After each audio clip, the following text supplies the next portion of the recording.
Hey, good morning. It's day 23. How exciting is that, too? And I do have to apologize. The days are so short that I really have trouble getting good light in here, and I'm trying to augment the light, and then it doesn't work so well. So I have to apologize. And today we're doing some bookcases, and one of the things that is probably in every room, if not at least one in the house, is a bookcase. And bookcases historically are like a library. Everything, next row, next row, next row. And collections. In fact, some people have such heritage type collections. They're amazing. They go right to the ceiling. They have little ladders to get up there. And I do know more than one person that has a bookcase on the stairwell, every little landing all the way up. And I saw that a lot when I lived in Vancouver because all the houses were pretty small and they were tall. So a little crazy. But what happens with bookcases, as you know, there's so many books you can't possibly read them all. So they just sit there. They need to get dusted. They need to get talked to. They need to find some life in here. And it's great to have a collection, but you have to decide every once in a while, different phases of your life or whatever, you just got to start to cull. And I know people have worked for years trying to collect things from their favorite author or a set of encyclopedias in the past or other types of reference books, school books, that kind of thing. And a lot of them do end up in cardboard boxes when you move. They end up in a basement or under a house or whatever, and they're totally ruined. So before that actually happens, if you take the time to cull these things and even donate them to your favorite university, secondhand bookstore, or whatever, they can live their life again. And I really want to encourage you to do that. And every time I move, I've culled and some of the favorite biographies and favorite, even some of the pulp fiction that comes by every once in a while. I don't read a lot of that, but you can pass these things on to your friends who need a book when they're going traveling or they're going to have a long time wait at an airport or a doctor's office or whatever. You want something lighter to read, so pass those things around. If you're not going to read them again, just pass it on with a blessing to whoever receives it. Now, I wanted to show you this. This is a bookcase that I bought just last year, and it's a little bit abnormal for a bookcase. I didn't want the traditional bookcase type of thing. In fact, I've culled a lot of books. Most of these books right here are reference books that I look at most of the time, and some other special things that I'm saving are all in the closet or the shelving unit that I have in the other room.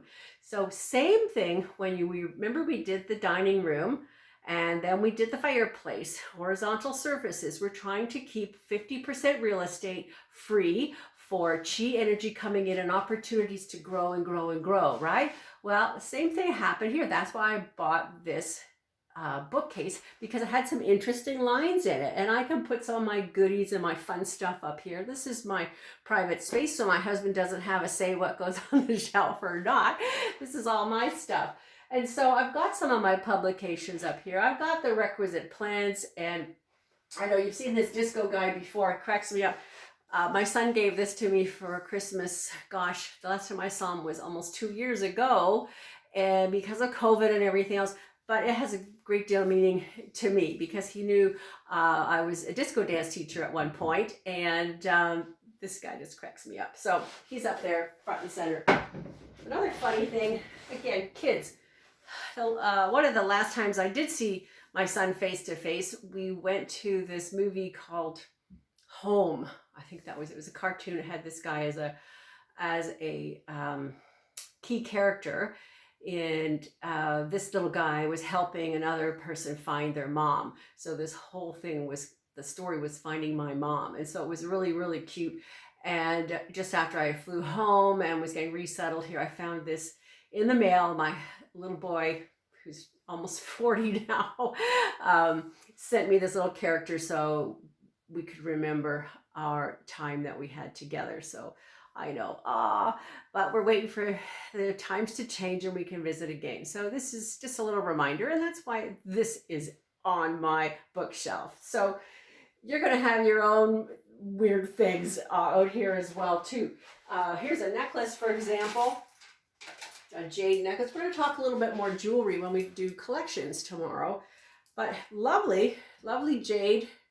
But these little spiky things, I don't like them around my neck. It doesn't make me feel good. And so even though it's worth something, I don't want to put it in a box anymore. I'm going to put it out here on my wealth area.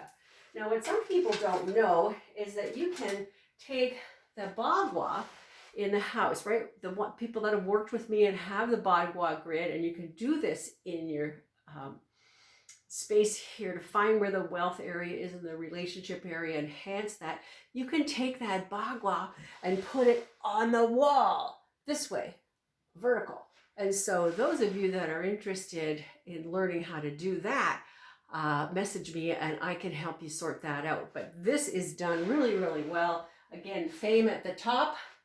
You've got your wealth area. There's my lucky bamboo, my relationships. There's 2 pictures. You see how it works? And so this little guy is going down in the family section. So we've got more than 50%. Where's my duster? I was going to show you my duster. It's just a regular duster. It's a Swiffer duster. Swiffer duster just gets in there, and 10 seconds a week, I can keep this dust free and clear. Anyway, enjoy your bookshelves. The first thing you have to do is not buy more and more bookshelves. Cull what you have, arrange it to find function and flow, and then reset the bookcases, okay? I'm Kathryn Wilking. I'll see you tomorrow with more goodies to share. Take care.